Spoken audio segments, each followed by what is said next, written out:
Hi. Last time we spoke, we talked about work, and we talked about how work is a vocation. But today I wanted to talk to you about possessions. So, before I get into it, I want to talk about money for a moment. When I was in a class once, money was defined as an amplifier of one's personality. And I really love that because, let's face it, if you had $1 million and I had $1 million, we would probably do different things with it. In fact, we would use the money so that it would match our personalities. So, the challenge that I have today is that I want to understand why, when we buy stuff, we buy it with this idea that it's going to create happiness and that we are going to be fulfilled when buying it. But as quickly as that happiness comes, it quickly goes because we get consumed with our everyday lives. You know, it's funny, I just had a friend call me and said, Mel, you wouldn't believe what I just did. I just rented a bin and threw out decades of stuff that I had collected. I had collected all this stuff thinking that it would bring me happiness and joy. And now that I'm getting rid of it and I'm dumping it all into a bin, I feel so much lighter. So some would call this the purge. You know, we end up living life with clutter.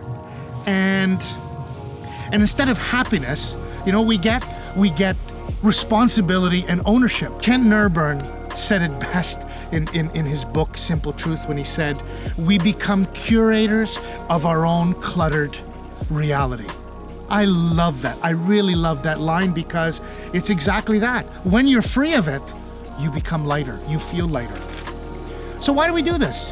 Why is it that we end up spending so much money so we can accumulate stuff? You know, we get so excited to buy the next new thing, and you save for it with this belief that this journey or this pursuit of buying it is going to bring us so much happiness. But once we acquire it, what happens? We're already thinking about the next acquisition, the next thing, the newest, the better, the stronger thing.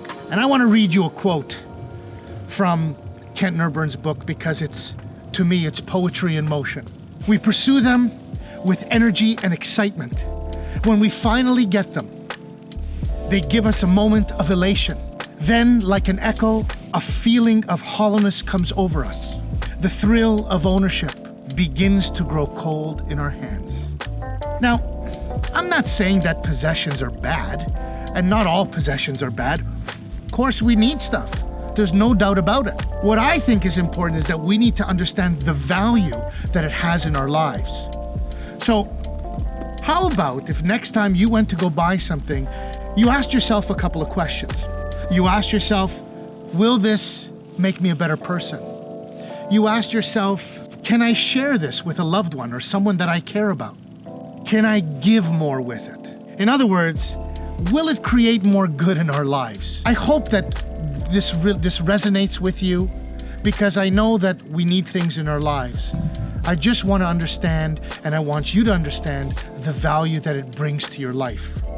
And if nothing else, it's something that makes you go, Thanks so much. Please be sure to like and share this post. I'll leave all my details in the comments below. We'll see you next time.